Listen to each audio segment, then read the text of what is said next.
Good morning, this is Temur from IEEE Vehicular Technology Society, and we are doing this series of seminar under IEEE VTS Young Professional banner. And today we have Professor Henk Wymeersch with us, who will be sharing about localization and RIS. These are the topics that we have been listening from many different researchers, and a lot of interesting papers have recently been produced or written on the topic. But let's get a little deep dive into the topic and learn more from Professor Henk. Welcome, Professor. So, Thank you, Tamar. thanks. And really happy that you're here with us. I would like to share the slides for you, and please have a brief introduction, and the floor is yours. Thank you. Good. Thank you, and thank you everybody for joining to this presentation. It's very nice to present this work on intelligent surfaces. So maybe a quick introduction. So my name is Henk Wymeersch. I'm with Chalmers University of Technology in Gothenburg, Sweden, on Sweden's west coast. And my main research interests relate to radio localization and sensing. So how can we use radio waves, for instance, in 5G, 6G, to improve localization and sensing? And to solve these kind of problems, this is my current team, the CROSSNET team at Chalmers. We have a large number of researchers working on these topics. And I think if these are interesting to you, I'm very happy to set up collaborations and discuss further. So let's get started. So a lot of the work that we're doing in my group, we try to pose it as a challenge. And this is what I call the Beyond 5G Positioning and Sensing Challenge. So let me try to explain what I mean. So this is a picture from downtown Singapore, where there's a car driving, and this car wants to be localized. It wants to know where it is. And if you've ever driven there or been in a taxi, you know that GPS doesn't work just because the buildings are blocking the GPS signal, so you cannot localize yourself. So then the question is, can you use 5G or beyond 5G technologies to localize such a user? And the scenario that we have here is that there's this user, so the user equipment, the vehicle, which has many antennas. There's a base station there on the roof, also with many antennas, and this base station sending a signal downlink from itself to the user over a complex and typically unknown propagation environment.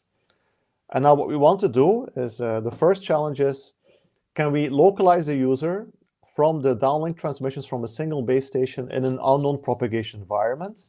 And can we at the same time synchronize the user to the base station?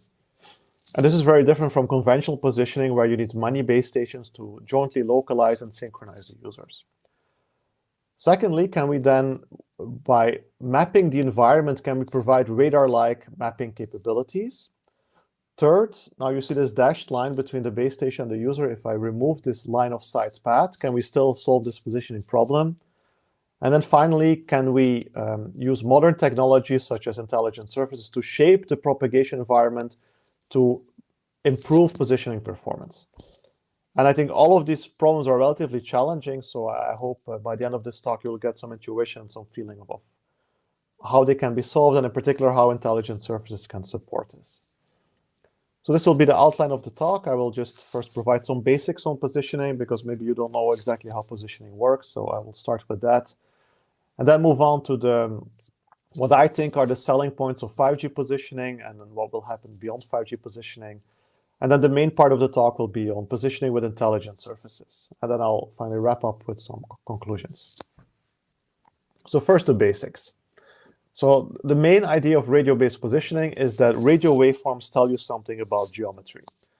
And this first picture is something that I show in my wireless communication course at Chalmers. So there's a source emitting a signal. It goes over this environment and reaches a receiver. And if you have enough bandwidth and you plot the impulse response, it would look something like this. So here you see the received signal amplitude as a function of time, and this time unit is in nanoseconds. And you see the different arriving paths. And this first arrival path could be the line of sight path, and this tells you something about the distance between the transmitter and the receiver. And then all these delays of the other paths, they tell you something about big reflections in the environment. Of course, a practical receiver would not have access to this high-resolution information, but would be able to extract signal strength, or time-based measurements, or angle-based measurements. And then these measurements would be combined to provide a position estimate. And the Quality of positioning is fundamentally limited by two things. One is the resolution, so that's the ability to separate multipaths, so separate different paths in different domains, and the accuracy, that's the ability to estimate the, for instance, delay or angle of a single path. And when both of these are very good, then you can localize with very high accuracy. And positioning is really a standard statistical estimation problem, so you can reuse a lot of tools from statistical estimation theory, like performance bounds or algorithms, optimization theory, optimization methods. At the same time, you need to deal with lots of practical aspects, such as synchronization, calibration, and other hardware limitations. Now, the nice thing of the field of radio-based positioning is that any kind of new technology or new development in communication can typically be reused for positioning. So as long as the communication folks come up with cool ideas, we can think about how we, from the radio-based positioning world, can reuse them. So how does radio localization work in 4G and 5G? The main method for doing this is something called time difference of arrival. So the figure on the left shows here a user. Let's say this user is broadcasting a signal, so in uplink to several base stations. These base stations are all mutually synchronized, and then each base station can estimate the time of arrival of the signal from the user. So what base station I would measure would be the time of arrival and its own clock reference. And this time of arrival would be the distance from the user to the base station divided by the speed of light, plus the clock bias plus noise. And you have this clock bias because the user is typically not synchronized to the base station, at least not to the extent that's useful for positioning. To get rid of this clock bias, you compute differential measurements. So you say one base station is the reference, that's base station 0, and then you compute these differential measurements, and they no longer depend on the clock bias. And each of these differential measurements is now a difference of distances. And the difference of distances geometrically defines a hyperbola. So this is shown in this figure on the right, where you have three base stations. You choose one of the reference, so let's say the base station on the left, and these measurements define then two hyperbola, and then the user must be located on the intersection of these hyperbola. And now you see these hyperbola are not purely geometric objects, they have some uncertainty, and this uncertainty comes exactly from what I mentioned before, limited resolution and limited accuracy. So then the idea to improve positioning performance towards 6G and also in 5G new radio is to improve accuracy and or resolution. This picture now shows the evolution of different radio technologies and how they do position and what is the performance for positioning. So on the x-axis shows the uncertainty or the accuracy of positioning. On the y-axis shows different deployment regimes. And you see that, okay, there's, for instance, a big block for GNSS, you have 3G, 2G, 4G. And when this paper was written, now about 3 years ago, the vision was for 5G, especially at millimeter wave frequencies, that it would provide very high accuracy for indoors and urban outdoor scenarios like in downtown Singapore. Now, this vision was not fully realized. It turns out that even at 5G millimeter wave, it's very hard to get these very high accuracies. So now this vision has kind of shifted to 6G, where now the vision for 6G is that we will go down all the way to 1 centimeter uncertainty, and also that we can do orientation estimation down to maybe one or a few degrees. So why is this possible? Why does 5G has this great potential for positioning, and why does 6G also carry this potential? You can already guess it has to do with resolution and accuracy.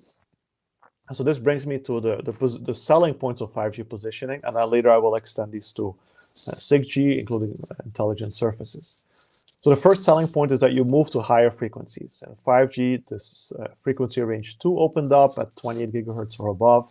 And at this frequency, there's less diffraction, there's no shadowing, so the channel is somewhat cleaner in a sense that it's more geometric. So this is good for positioning. Secondly, larger bandwidths are available up to 400 megahertz, so then you have better delay resolution. You could separate multipath and the delay domain better. This is also good for positioning. You will have large number of antennas at the base station, maybe also at the user side. And the large number of antennas is good for angle resolution. So if you have many receive antennas, you can separate paths in angle of arrival. If you have many transmit antennas, you can separate paths in angle of departure. There was also this potential for sidelink or device-to-device communication, which would then allow devices to talk to each other and have relative measurements, and this could also boost coverage and accuracy. And finally, network densification, because at millimeter wave, we will typically need high line of sight probability, and these line of sight paths are the most useful for positioning. Towards 6G, there are several initiatives, and these are just some slides of things that are happening in Europe. So there's, for instance, the Hexa-X project, which aims to define the vision for 6G in Europe. And here, localization, also sensing, is no longer just an add-on to the system like it was in 4G and 5G, but will be integrated from the beginning. So from the core, positioning and sensing will be there and will be an important functionality. The RISE 6G project goes even further and says in beyond 5G, intelligent services will be needed to support not just communication, but also positioning and sensing, because without these intelligent services, performance may be severely degraded or positioning may not be available. And if you want to know more about this project, you can read these papers or go to the project websites and read the deliverables. This is still very much work in progress. If I try to summarize what is really the main idea and how it is important for positioning, it is somehow extending the 5G selling points. So first of all, high carrier frequency. So probably 6G will go above 100 gigahertz and the channel will behave even more geometric in some sense, more like optical. We'll have even larger bandwidths, probably more than 1 gigahertz, and then delay resolution will be really extreme, maybe close to what we get with a modern radar. Also, you will have very low latency, and again, this is good for enabling certain positioning use cases. Even more antennas at both base station and user side, so that angle resolution will increase drastically. Device-to-device communication is still there, so we'll have this relative positioning ability. Short line of sight links, again, due to network densification. And then two additional selling points which really emerge with 6G. The one is this intelligent surfaces, or meta surfaces, which provide new references and which I will go through in detail in the next half hour. And finally, the use of artificial intelligence or data-driven methods where model-based solutions fail. So I think this last bullet is something that will be really novel towards 6G. So the focus of today will be focusing on these intelligent surfaces for positioning. Good, so then I go here. Right, so what is an intelligent surface and what is it used for? So this picture tries to visualize this. So an intelligent surface comprises many small elements, and these elements are controllable, but the surface as a whole is passive, so it doesn't generate any signal. It just takes the signal that is coming to the surface and then reflects it or refracts it in a controllable direction. And this controller can then control phases of the individual elements of this intelligent surface. There are many names for intelligent surfaces and also slightly different functionalities. There's ILS for intelligent large surface, RAS for reconfigurable intelligent surface, IRS for intelligent reconfigurable surface, and so forth. In this talk, just to stick to one notation, I choose RAS or RIS as a terminology. Now, what a RIS does for positioning, it does two things, right? It creates a new position reference. And also you can control the signal from the RIS by this phase control to improve positioning and beyond just having this additional reference. And I will try to explain this in the coming slides.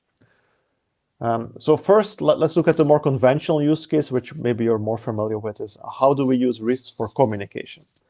And this is a figure that I took from the paper highlighted there. So this is the very typical use case where there's a base station, a bunch of users, and the line of sight between the base station and the user is blocked. And then, especially at millimeter wave signals, then you would have very much degraded signal quality, and then RIS can really help. So how does RIS help is in the following way. Let's denote the channel from the base station to the RIS as HBR, so this is a matrix channel, and then the channel from the RIS to the user as a vector HRU. So in this case, each user has only a single antenna. And then the RIS itself, we describe by a diagonal matrix omega with controllable phases. So we have the size of this matrix, M, is the size of the number of RIS elements. Then what the receiver user would see would be a signal Y of U, a scalar signal, because the user has only a single antenna in this narrowband scenario. X is the transmitted signal at the base station, very likely pre-coded. HBR, again, is the channel from the base station to the RIS. Omega is the phase control matrix of the RIS, and then HRU is the channel from the RIS to the user. And now you can see that you can control this omega matrix to boost the SNR. So and this is exactly what you do. So you change the phases of this matrix to align with the channel from the base station to the RIS and the channel from the RIS to the user to maximize the signal-to-noise ratio. When the line of sight path is present, then of course you have this extension of this model, but then the use of RIS is somewhat less interesting, right? Because the line of sight path will be very strong. The RIS will maybe not bring so much. When we think about how RIS could then be used for localization, the signal model is really the same. The only thing that we change is that we look at the details of the channel. So when you do positioning, the channel, for instance, HBR, is still a big matrix, but it has lots of structure, it has certain geometric structure. And this is what I try to show in this equation below. So this equation below is the same as we had as for communication, but just looking more into the details of what the channel really contains. And this is only true when you have when you're operating at these high frequencies, when you don't have rich scattering and a small number of propagation paths. So in the extreme case, when there's only one propagation path from the base station to the RIS and from the RIS to the user, this is what your channel model would look like. So you have, for instance, ABS, so that's the response factor of the base station in the direction of the RIS. So this phi A dot D is the angle of departure from the base station to the RIS. Then you have the response at the RIS. So A of RIS is the steering vector at the RIS, which depends on the angle of arrival of the signal from the base station to the RIS. And then alpha BR is the complex channel gain from the base station to the RIS. So this all combined gives you a matrix, and this is the matrix between the base station and the RIS. But now this matrix is parameterized by very few parameters, right? So this matrix could be 10 by 10 or 100 by 100, but it is described by one complex number, alpha BR, and then two angles of arrival and two angles of departure. You typically have two angles because there's an azimuth and an elevation angle. Then you have omega as before. This is the phase control of the RIS. And then the channel from the RIS to the user is again a geometric channel. So there's a channel gain alpha. So this is a complex number. And then the RIS response in the angle of departure from the RIS to the user. So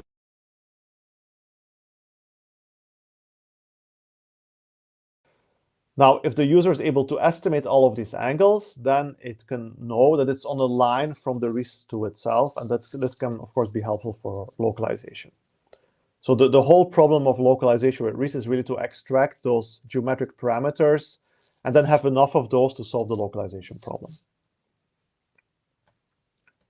Good. Now, despite localization being a kind of niche area within signal processing and communication, the research on RIS for localization has really bloomed in the last 1 or 2 years.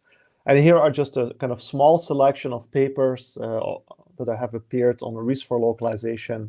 And this list is by no means up to date. There's new papers appearing almost every week. There's also been use of RIS for sensing and for radar applications. And here are, again, just a few selected papers. There's many more papers that you can find in the literature. So this is becoming a kind of bigger and bigger area. Good, so really concretely, what can RIS bring for localization?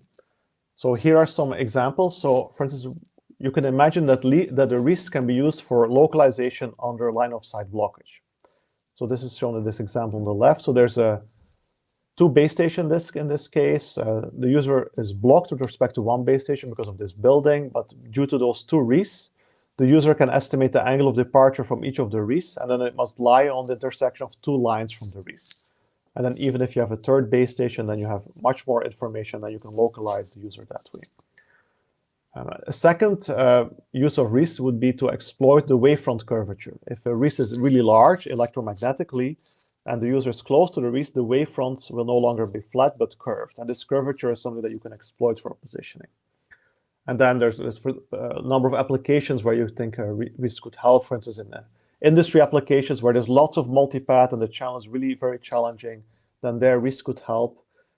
Also for augmented and virtual reality applications where you need to really very quickly localize users and track their position orientation. Also here RIS could really help.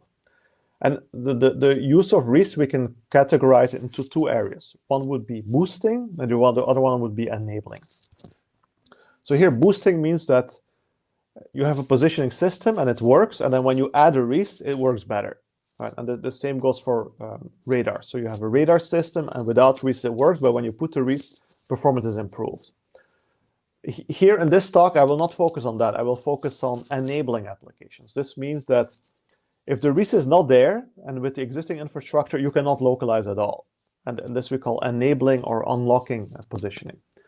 And we will see two particular examples. So the first one is a single base station localization with line of sight, and the second one is single base station localization without line of sight.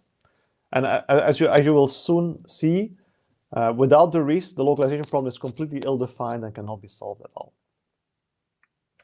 So let's focus on these then, two case studies. So the first case study is SISO localization. So SISO RIS-enabled joint 3D downlink localization and synchronization. So okay, there's a lot of words, but let's look at the picture to really understand what's going on. So in this figure, we have a base station here with a single antenna, and then a user also with a single antenna. And let's forget about the RIS on the right side. So in this case, the base station could send a signal to the user, and the user could estimate only one thing, which is the time of arrival. Okay, there's no angles to estimate because neither the base station nor the user have multiple antennas. So with this time of arrival estimate, what does the user know of where it is? Well, actually nothing, because the user and the base station are not synchronized. If the user and base station were perfectly synchronized, then the user would know it's on a sphere around the base station, right? Because then the time of arrival measurement would define a distance, which is then determined the sphere. But when the user and base station are not synchronized, then you have basically an infinite number of spheres on which a user could lie. So you have no information really of where the user is. So this problem is completely unsolvable. Now let's put a RIS. So we put the RIS there. What does the RIS help? Well, the RIS is an additional position reference, right? So you know where the RIS is, you know the orientation of the RIS. And the RIS will provide new measurements. So let's see how this will work. In terms of the signal transmission, we consider the OFDM symbol. So we send a wideband signal using N subcarriers, and we send a sequence of these OFDM symbols. We send T of them. And the user will receive the superposition of two paths, right? The line of sight path and also the path via the RIS. And then we will need multiple transmissions in order for the user to estimate the angle of departure from the RIS. So let's make things a little bit more mathematical. After all, this is a IEEE technical talk. So what the user receives is an N by T matrix, right? So N is the number of subcarriers and T is the number of transmissions. So you receive this matrix. And this matrix comprises two components. There's the line of sight path and then the path from the RIS. The line of sight path has a certain channel gain, alpha line of sight. So this includes the path loss and also the phase due to the delay. And then we assume that the base station is sending the number 1 on all of the subcarriers. So basically it has a uniform power across all of the subcarriers. And then what it receives across the subcarriers is this delay steering vector. So this is just a linear increase of the phase across subcarriers due to the delay. But this is a very standard expression. Now, with regards to the path from the RIS, what we see is the path has, again, a channel gain, right, which is the total, the multiplication of the channel gain from the base station to the RIS and from the RIS to the user. It has this delay steering vector, so that's a linear increase of the phase across subcarriers due to the delay. And then finally, you have this response vector u of t, u of an angle. And this one, if you look into detail, it's this now must be a vector of length t, right? So for each transmission, we have a different u. And what we see for specific time t is that u has this expression. Okay, so we see the angle of departure from the RIS to the user. We see omega t, which is the RIS phase profile, a diagonal matrix, and then we see this a of the angle of arrival, which is the angle of arrival is the angle of arrival from the base station to the RIS. Okay, so if the base station is sending only one OFDM symbol, then you just have one u, right? That's only this one number, and then you cannot estimate any angles. But when you send a sequence of transmissions and you change the phases of the RIS, then this allows you to estimate the angle of departure. Now, the angle of arrival, so this one is actually known because we know the relative placement of the base station and the RIS. So the angle of arrival from base station to RIS we know. The only thing that's unknown is this angle of departure, the delay from the path of the RIS, and the delay from the line of sight path, and of course the channel gains. And then here on the right, I write explicitly what those delays are. So the line of sight delay is the distance divided by speed of light plus the clock bias, and the path via the RIS is the delay of the first path of the path between the base station and the RIS, plus the delay of the path from between the RIS and the user, plus the clock bias. And now it turns out that if you do a mathematical analysis of this problem, you can see that you need several distinct RIS phase profiles to solve the localization problem, because that's what you need to estimate the angle of departure. And then you can also see that, again, this requires some math, that the path from the line of sight and the path from the RIS, you can separate them by making the RIS phase profiles orthogonal in some sense. And I think if you want to know more, I think you can have a look at our paper. Good. So then what you have is basically a channel estimation problem, right? So you want to estimate the line of sight parameters and estimate the non-line of sight parameters. And it turns out that you can massage this problem in a sequence of one-dimensional problems where you estimate each of the parameters separately. So let's assume that you believe that you can estimate those parameters. Then what do you get? So let's say that you've estimated the line of sight delay and the delay from the path of the RIS. You take the difference of those two delays, and you get a time difference of arrival measurement. And we've seen that the time difference of arrival measurement determines a hyperbola. So this is what is shown here in red. So from the delays of the line of sight path and the path from the RIS, if you subtract those, you get this hyperbola. And of course, if it's in 3D, you get a hyperboloid. So it's a more complicated figure.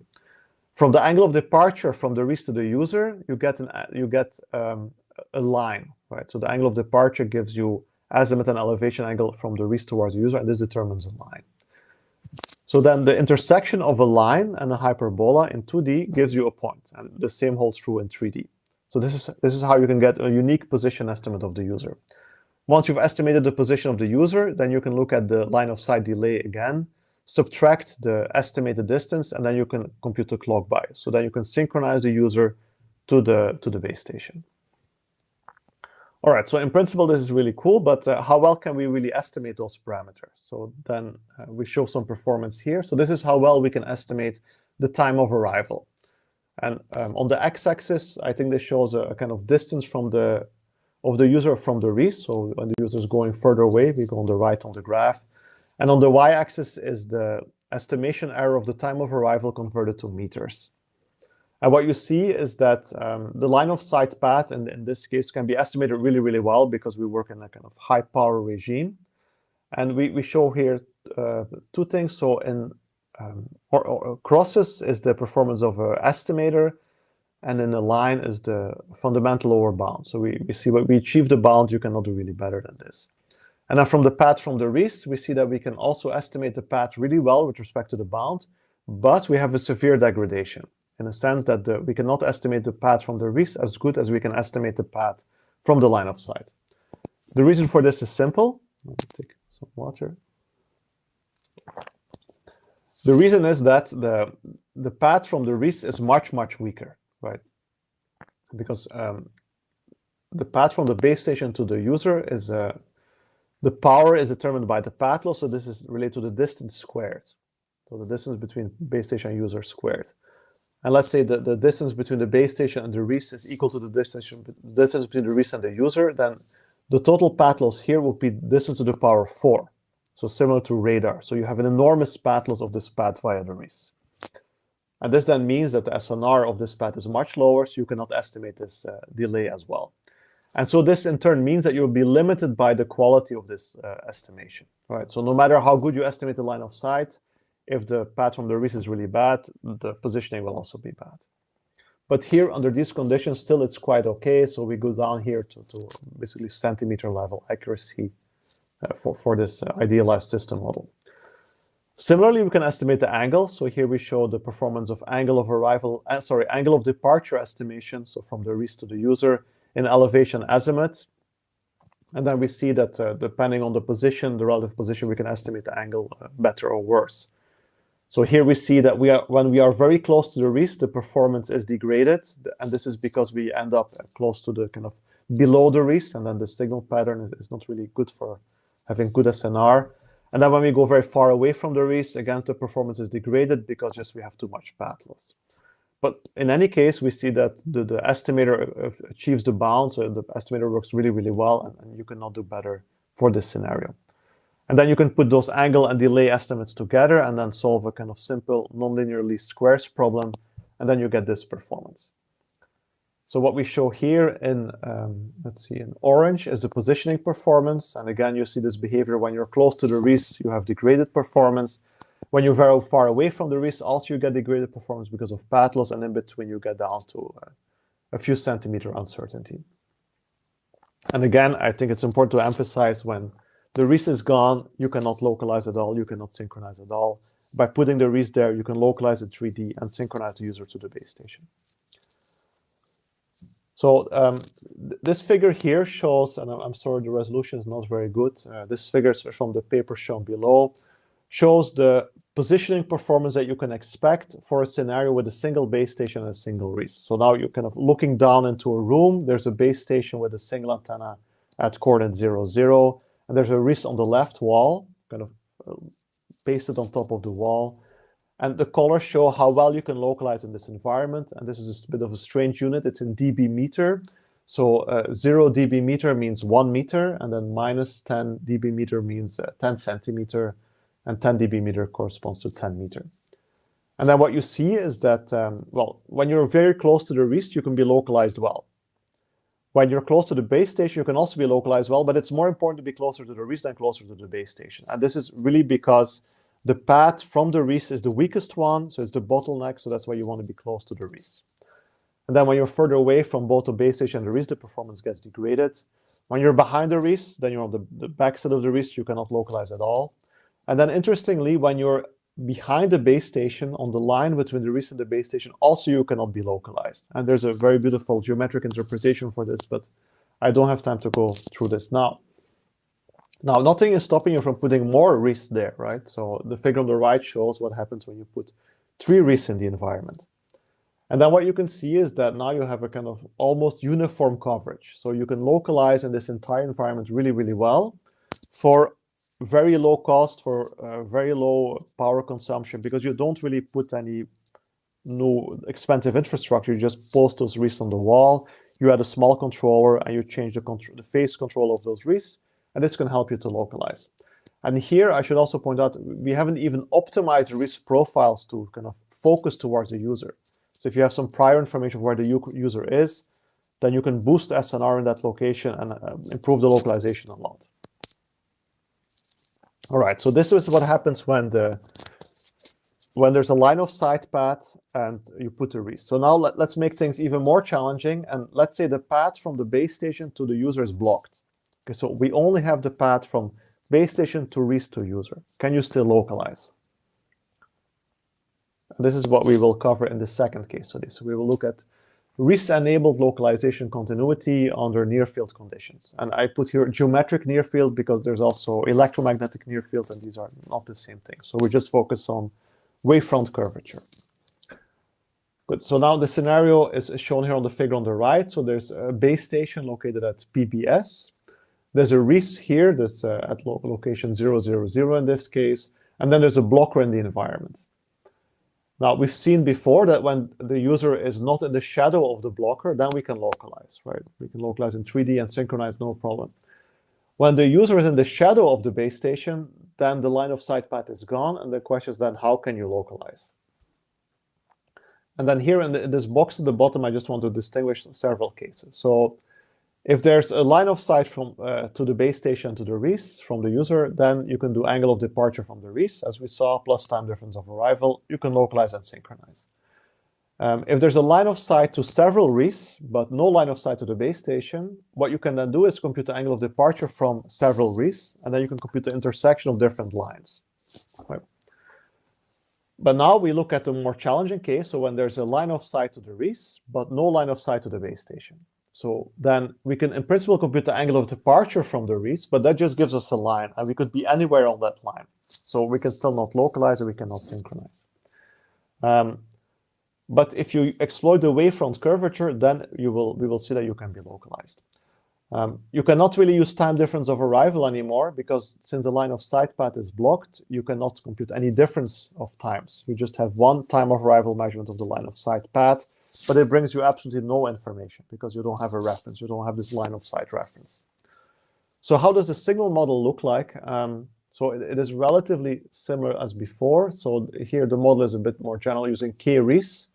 So the received signal across time is in the superposition of the signals from the k-trees, each with their channel gain. You have then the steering vectors across the delay, so across subcarriers, the increase of phase across subcarriers. This is the definitions of all the delays. Now, what is different is that this channel gain accounts for the wavefront curvature. So for the line of sight path, if it's present, it's as before. For the non-line of sight path, we have the channel gain, of course, given by the propagation losses, but then we also have the channel gain due to the change of the Rees phase profile. And this part is what I had in the previous slides here as this U. Right? So this U is just one complex number at each time, and you can control the magnitude of this complex number by changing omega. So let's go back to our more complicated case. Okay, so now the notation is a bit different because I copied these equations from a different paper. We have the steering vector from the at the Rees with respect to the base station. We have the steering vector at the Rees with respect to the user, and then we have the phase control at the Rees. And now what changes really is that this steering vector is no longer just depending on angles, but depends on position. So this is the steering vector when you account for wavefront curvature. So it depends on the distance between the user and each Rees element, and then the distance to the phase center of the Rees. And this expression, when you consider a user very far away from the Rees, that this becomes a standard far field expression with the wave vector, which depends only on the angles of departure as before. So let's see what we can do in that case. So the figure here now on the left shows again the scenario. The base station is this red triangle here. The Rees is shown as a small cross on the left at coordinate 0, 0. And then we have a blockage, right? So this black rectangle is a blocker in the environment. And then when the user is not blocked, so when the user is not in the shadow of the object, we can localize relatively well, as we've seen in the previous part. But when the user is in the shadow and we use this far field model, we don't have enough information to localize the user because we only have this angle of departure information. Now, when we exploit the wavefront curvature in our estimator, this is what we get. So the figure looks almost the same as before, but now by exploiting wavefront curvature, even while we're in the shadow of the Rees, we can still have the geometric information from wavefront curvature from the Rees to localize the user. Now, because we only have this path from the Rees, the performance is very much degraded, but still we have a unique location fix. So I think this is something good when we're temporarily in a non-line of sight blockage, then we can still localize ourselves. This figure on the right shows the quality of positioning when we move away from the Rees depending on different sizes of the Rees. And let's look at one example. So in blue, we have a really large Rees with 128 by 128 elements. And the dashed line is the far field performance. So you see when you're in far field, you have this dashed line. When you're in near field, so when you exploit the wavefront curvature, then you have this full line. And you see that when you're close to the Rees, then you can have a big benefit of exploiting the wavefront curvature. When you're far away from the Rees, it doesn't matter if you exploit it or not, because the response becomes just like the far field response.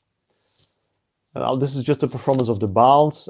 You can also develop estimators for this problem. So it just involves a 3D search over the position, and then using some mathematical tricks, you can convert this to 3 one-dimensional searches, which is very low complexity, and then you can localize the user. So let me just go to an example.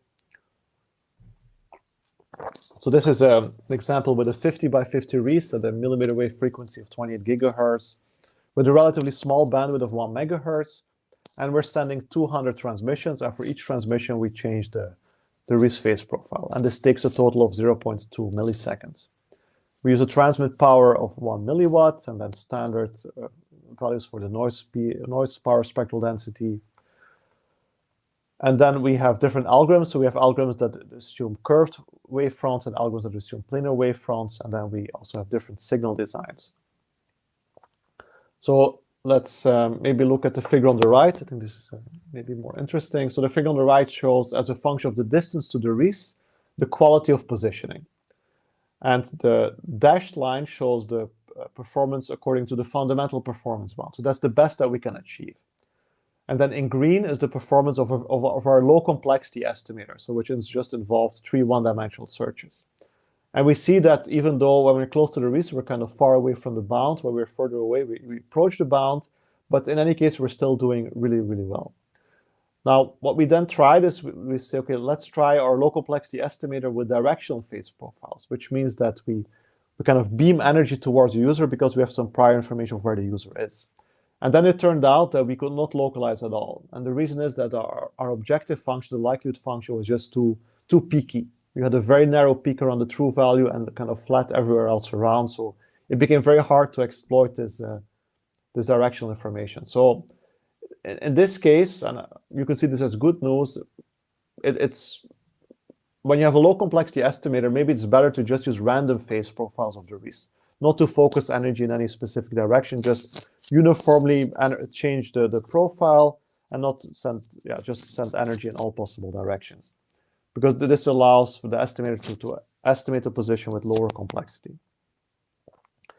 So this is just really barely scratching the surface. The use of reefs is really, there's many uses of reefs in positioning and sensing. Here I just show kind of 2 very simple examples that really show that reefs can solve problems that otherwise would be completely unsolvable in the context of positioning.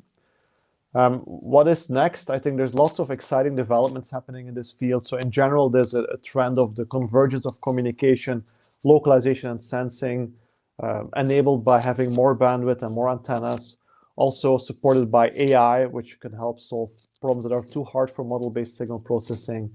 I think future communication systems, they can act as radar, so there's this convergence in that sense as well. And then with REIS, we have the ability to adapt our environments and to improve performance and enable certain applications that would not be possible without REIS. So all of this, I think, will converge into a 6G system, which is now being investigated by several projects, both in Europe but actually across the globe. There's many new enablers, so REIS is just one of them. There's many applications that are possible. You can think of virtual reality, cooperating robots, human-machine interaction. Also many challenges. I already mentioned hardware limitations. There's short link ranges. There's high power consumption. There's also, with position, of course, privacy, security, and safety considerations. All of these must be addressed. Last year, we published this paper on the 6G research visions on localization and sensing, which I think, if you want to get a broad overview of this field, is a good starting point. With that, I end up at my conclusion. So if there's some takeaway messages that you can take from this presentation, they are the following. First of all, radio signals have always been used for positioning. I mean, we talked about 4G and 5G, but it goes way back even to GPS. The regime of having high carrier frequencies, large bandwidths, and many antenna elements is very interesting for positioning.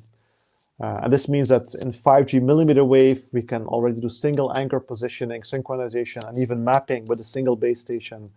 5G in principle can be a new kind of radar. And of course, positioning has been for the last few years and will continue to be an important study item in 3GPP.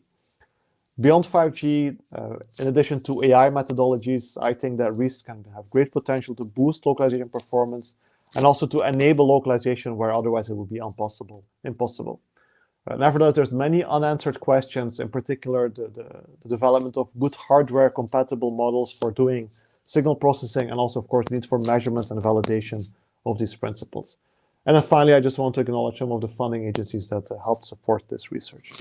And with that, I end my presentation. Thank you for your time, and I'm happy to answer any questions. Thank you, Henk. Thanks a lot. It was a pleasure, as always. And we have a few questions. We could start with those, and then I could ask a couple of questions that I have. Yeah, so sure. Let's start with this one. If you could see on the bottom. Then I should change my screen. I'm sorry. Let me then go there and stop sharing. You like this now? Yes. Okay. Now I see it. So what's the first question?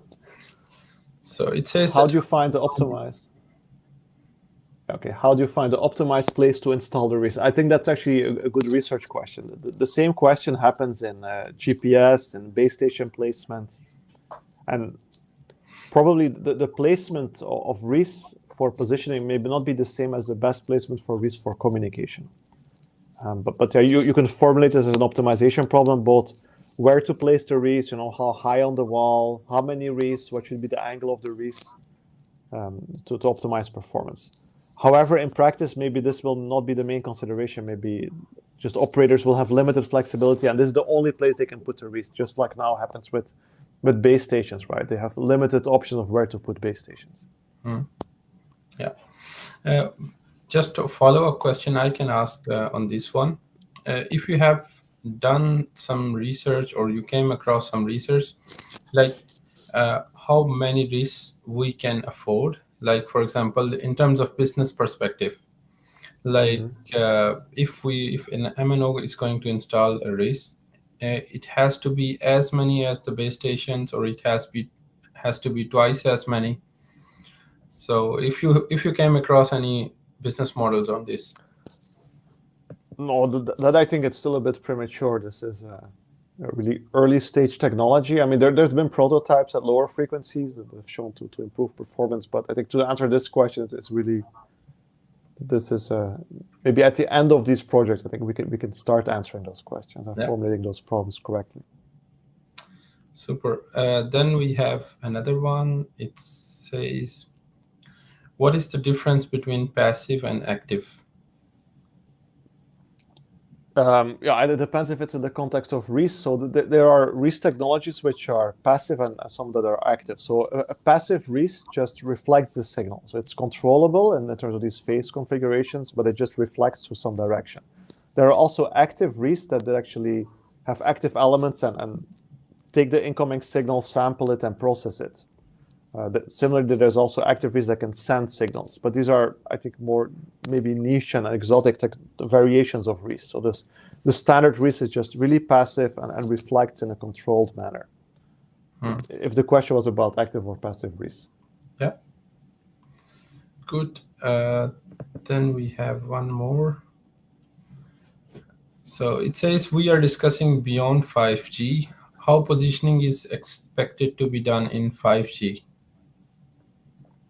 Well, I think I explained how positioning is done in 5G. So the typical way is to do time difference of arrival. There are other technologies as well. So you can also do round trip time, where you would just ping a base station, get the round trip delay. But base stations have several antennas. You can also do angle of departure and downlinks, where the base station would send beams in different directions, and the user measures the signal strength for each beam, and the beam with the highest power would be then the one that determines the direction. So you can have a kind of rough direction of where the user would be. And these are, I think, all combined are the standard methods for 5G positioning. Yeah, I think he or she asked it in the very beginning, so that's why it's another question. Which of these are realistic solutions in the near term? Well, I think RISs are here, right? So there are companies that are building RIS at different frequencies. So I expect that we will see them by the end of the 2020s as a real deployments. I think right now they exist, but they're still at the early stage. You will not see them in a shopping mall near you in the coming 1 or 2 years. Yeah. But I can comment also. I mean, if this will be part of 6G standardization, then probably around 2030 this will be there. Yeah, I can comment on that part at least, that in the standardization. Right now there is no discussion on this. Like it's mainly the positioning that you just explained, like angle of arrival, time of arrival based methods that has been discussed, both on the RAN side and the core network side. Now when it comes to RIS, I think then it's a whole new infrastructure that we speak of. So it may not be possible to squeeze it into release 18 or 19 of 5G. It may come afterwards. And when we say it may come afterwards, then we speak of 2025 or later. So yeah, that I agree. Then here we have another question. Is always random phases better than optimized phases? Even our prior information is quite accurate. Yes. Okay. Thank you, Ahmed, for asking this question. Of course, if you have prior information, in theory, using optimized phases will be much better because you can optimize it for whatever criterion you want. My only comment was for our very low complexity estimator, it turned out that these optimized phases were overkill, and it kind of harmed our estimator. But I would say in general, if you don't have really complexity constraints, you should optimize the heck out of your phases given the uncertainty of where the user is, definitely. Yeah. So I have saved the best for the last. So very informative session. Thank you, Zahid. Yeah. So yeah, thanks a lot. I think that's all that I have on the question board. Anything you would like to add, Hank, in the end? No, I just want to thank you, everybody, for listening. And as I said in the beginning, I'm very happy to set up collaborations and discuss more offline. I think it's an exciting time to work in this area. So Agreed. There's many problems to solve. Yeah, and I can say a couple of more things here that I have added Henk Wymeersch's profile from Chalmers University in the description, and the recording of this video will be available on YouTube. So we will be sharing it on LinkedIn afterwards. And underneath in the description, you can find Henk's profile, just in case if you want to see what has been done within his research group. And as said, if you want to establish any collaboration, I think that will be a wonderful opportunity. So it was useful, and we had like at max 24 participants at a time. So I think it was quite a high percentage, depending on the if I look at the average. So thanks a lot, and really happy to have you. And thank you, Timur. Until next time. Nice to see you again. Yes, thank you. you. Bye. Have a nice day. Bye, everybody.